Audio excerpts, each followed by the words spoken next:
Fight to power. How to fight. In politics, wise politicians hold certain philosophies and counsels or teachings as their article of faith. Now, such philosophies and teachings are what Kiswe political nugget is all about, and especially the extent to which it is in line with God's truth. In politics, you must fight as it is required to deserve power. When you fight to deserve power, you finally get it in politics. So fight to take over power. It is possible in politics. Now I want to talk on why former Vice President Atiku Abubakar was very close to grabbing power but missed it. Why Atiku Abubakar almost got it and why he and his party missed it. Now, is Atiku Abubakar not destined to be a Nigeria president?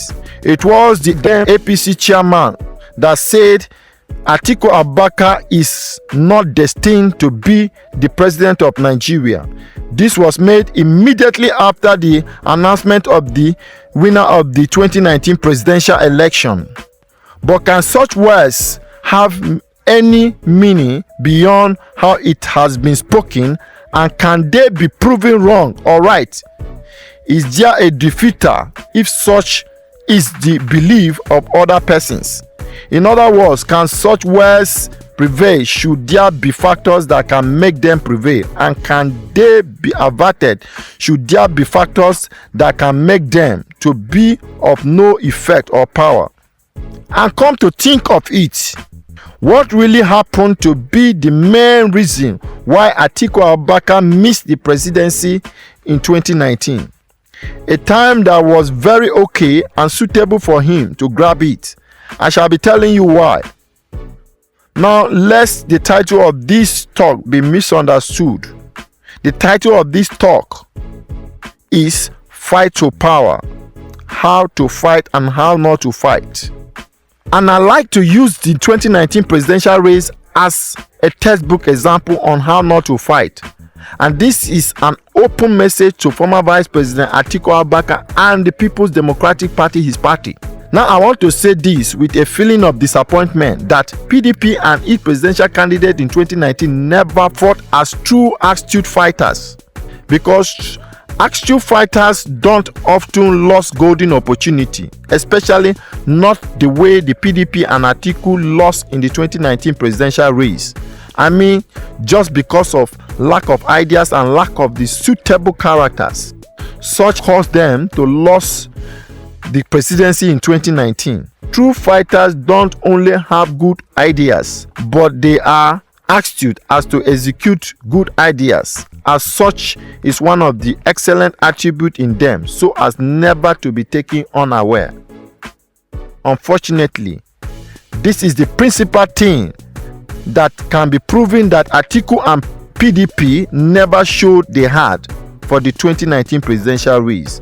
I say this with every sense of modesty and with extreme regard for both the PDP and His Excellency Atiku Abubakar. And I want to say that I mean well for them. For bringing up this admonition towards them, I really mean well for them.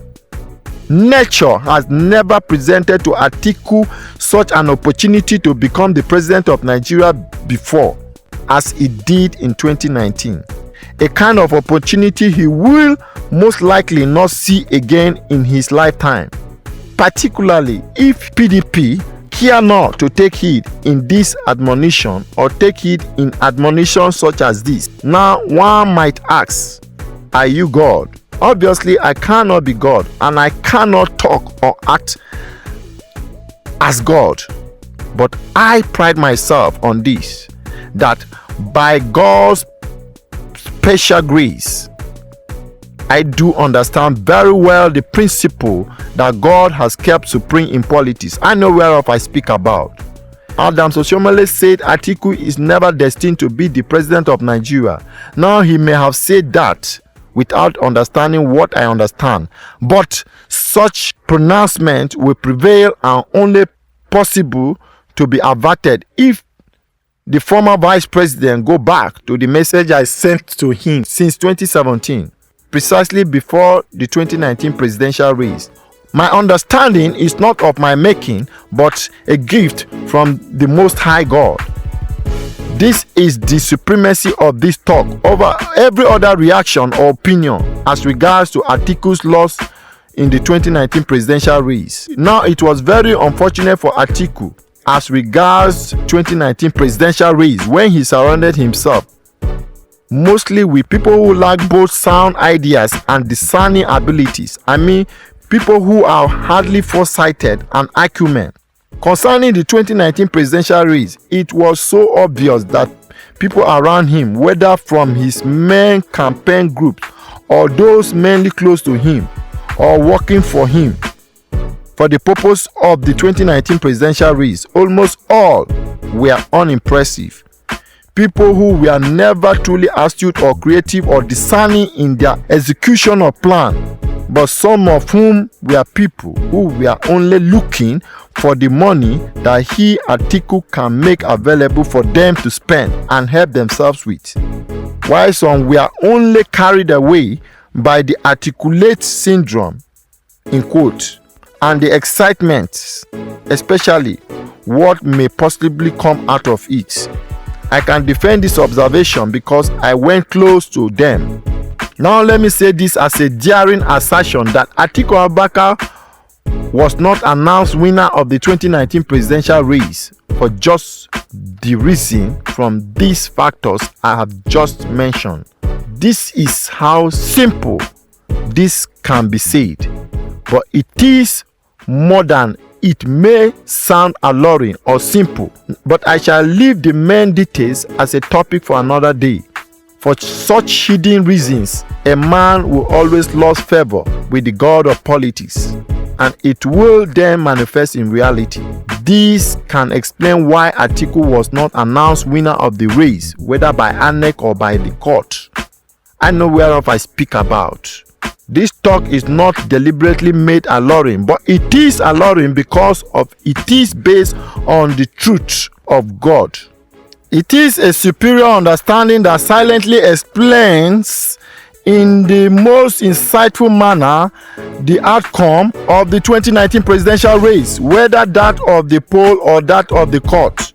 And so it was not any other factor that denied Atiku that type of golden opportunity which time and chance presented to him, but rather for the mere reason that he, Atiku, never understood the things which I did my best to let his team to see. And may I say here that I made diligent efforts to let His Excellency Atiku Abubakar see what I know through letters, videos, and other means, all but to no avail. I wept for him because he made the words of Adams Oshiomhole become even more binding and setting on his ambition. And may I repeat again that because he never had the right team in the true sense of having the right team, which mainly resulted to his losing such opportunity, he will most likely not have it so ripe or right as to a time to harvest from the goodwill of Nigerians, such as it showed in the 2019 presidential race. And now, lest I be misunderstood, my observation is not targeted at condemning the entire efforts of the aforesaid teams or groups set up by Atiku Abubakar for the purpose of the 2019 presidential race. But most importantly, this observation aims to bring out the principal thing which they never considered in the presidential race and which has cost Atiku Abubakar that golden opportunity to be the president of Nigeria. The summary of this entire nugget is in these words which I would like to conclude this talk with, and it is this: Atiku Abubakar and the People's Democratic Party lost the presidential race in 2019 because evidently they never believed or understood what it means to be superior over an opponent by ideas or through intelligence, and especially through astute characters. Little wonder According to modern politics, particularly in the words of Niccolo Machiavelli, I quote, "He who overcomes his rival by stratagem is much to be praised as he who overcomes them by force." End of quote. That is how it works ultimately in modern politics. Yes, boss. Niger, president in 4 years. President in 4 years, no shaking. I've got the formula, yes.